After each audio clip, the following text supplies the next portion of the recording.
क्योंकि आपकी बेटियां थी। आपके लिए कितनी नफरत इनके दिल में रही होगी, कितनी घृणा इनके दिल में रही होगी, क्योंकि ये आपकी बेटियां थी, हरियाणा की बेटियां थी।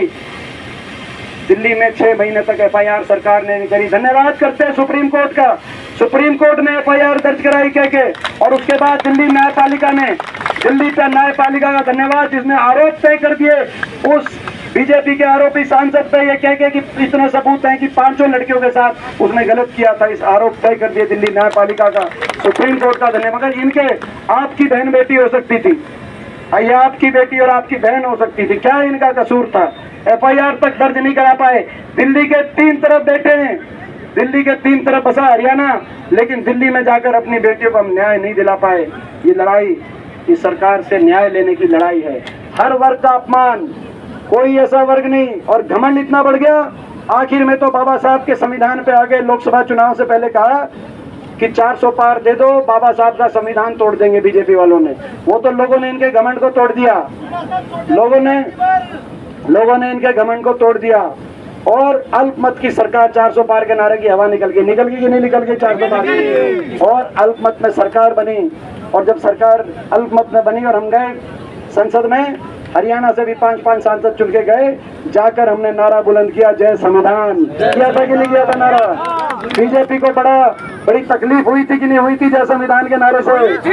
आपने देखा, ये ऐसी सरकार है। तो भाई आज पूरे प्रदेश में इन्होंने उलझा दिया, लोगों को उलझा दिया, किसी को प्रॉपर्टी आईडी में, किसी को फैमिली आईडी में, किसी को पोर्टल में, और नौजवानों को उलझा दिया कच्ची नौकरी में, सीटी में, अग्निवीर में। उलझा दिया कि नहीं उलझा दिया सबको? और जनता को उलझा दिया जाति और धर्म में, जाति और धर्म में उलझा दिया। जाति और धर्म पे समाज को तोड़ के राजनीति करने का राजनीतिक पाप इन्होंने किया। लेकिन हमारा भी संकल्प है, ये तोड़ेंगे और हम जोड़ेंगे। एक बार इस नारे में एक बार मुट्ठी बीच के नारा लगाना, अंदर से मजा आएगा, अंदर से संतुष्टि मिलेगी, आत्मा से आवाज आएगी, क्योंकि बड़ी ताकत होती है जोड़ना। ये तोड़ेंगे और हम ये देखो, क्योंकि ये इंसानियत का नारा, ये भगवान की दी हुई का नारा है, ये इंसानियत का नारा है। तो भाई अब आपकी सरकार पूरे प्रदेश में चारों तरफ आपके पक्ष में माहौल है, और बाड़ा हल्का, इस हल्के की तरफ पूरा देश देखेगा। हमारी बेटी का हल्का है, हमारी बहन का हल्का है, और भाई ये यहाँ पूरा देश देखेगा। मैं आपको एक और बात से सावधान करने आया हूँ।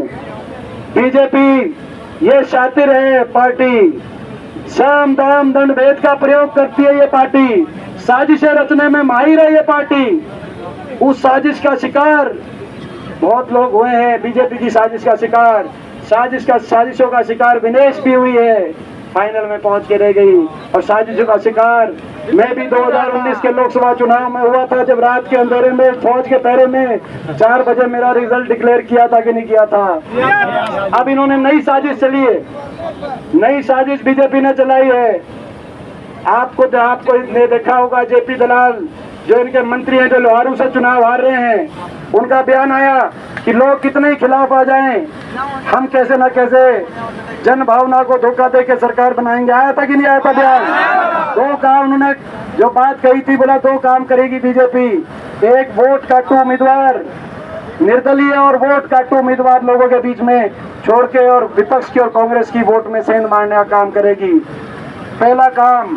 आज इस तरह पिछली बार बीजेपी के खिलाफत के नाम पे आपके बीच में आ गए थे, दुष्यंत चौटाला आ गए थे कि नहीं आए थे? जेजेपी धोखा बना कि नहीं बना? इस बार निर्दलीय आपके बीच में आ चुके हैं, बाड़ा हल्के से भी एक निर्दलीय आपके बीच में इस किस्म का आ चुका है। भाई जो नाम लेगा वो निर्दलीय हो सकता है, वो नाम ले, नाम हमारा भी ले सकता है। और ये केवल बाड़ा हल्का नहीं, बहुत हल्कों में इस तरह के निर्दलीय उतारे गए हैं। भाई ऐसे निर्दलियों को मैं कहना चाहता हूँ, बीजेपी की बी टीम बन के मैदान में ना हो। हिम्मत है तो आप बीजेपी की टिकट लेके मैदान में आते। और भाई आप सबसे कहना चाहता हूँ, एक एक वोट चाहे सोमवीर जी के खाते में हाथ के निशान पे डालकर यहाँ से जिताना, और ऐसी बीजेपी की बी टीमों को, ऐसे वोट काटू निर्दलियों को साफ कर देना मैं आज आपके बीच में कहने के लिए आया हूँ। कर दोगे कि नहीं कर दोगे? धोखे में तो नहीं आओगे? धोखे में तो नहीं आओगे बीजेपी के? ये बीजेपी की बी टीम यानी कि दुष्यंत चौटाला, अभय सिंह चौटाला और ये निर्दलीय उम्मीदवार, इन निर्दलीय उम्मीदवारों के और ये बी टीम के चक्कर में भाई राज तो नहीं कहोगे जो राज्य का आया जाया हुआ है। और आपसे मैं एक और दूसरी बात कह रहे थे, जेपी दलाल ने कहा कि भाई चाहे पहले तो ये कहा कि भाई निर्दलीय छोड़ेंगे लोगों को धोखा देने, और फिर बोला कि भाई जो एमएलए आएंगे हम एमएलए तोड़ेंगे बीजेपी को। मैं उनको बताना चाहता हूँ, जेपी दलाल जी जो चुनाव हार रहे हैं उनको बताना चाहता हूँ, ये जो एमएलए हैं जो बन के जाएंगे, आप तोड़ने की बात कर रहे हो, ये चौधरी सोमवीर जी हैं, ये टूटने वाले एमएलए नहीं है। मोदी क्या रशिया से पुतिन भी जोर लगा ले, लेकिन हुड्डा साहब से नहीं तोड़ सकते सोमवीर जी को। ये ताकत है आपकी, ये ताकत है आपकी। पूरा देश आज देखेगा हरियाणा का क्या फैसला होगा, पूरा देश आज देखेगा। ये लड़ाई लड़ी है, बहुत लंबा संघर्ष किया है किसान ने, हमारी बेटियों ने, हमारे गरीब आदमी ने, हमारे नौजवानों ने, हमारी माताओं बहनों ने। पूरा देश आज देखेगा हरियाणा किसका साथ देता है, अन्याय करने वालों का साथ देता है या न्याय के लिए हरियाणा अपनी वोट देता है। अगर न्याय के लिए वोट देनी है तो एक ही निशान है और एक ही उम्मीदवार है, चौधरी सोमवीर जी को हाथ के निशान पे आप वोट देना।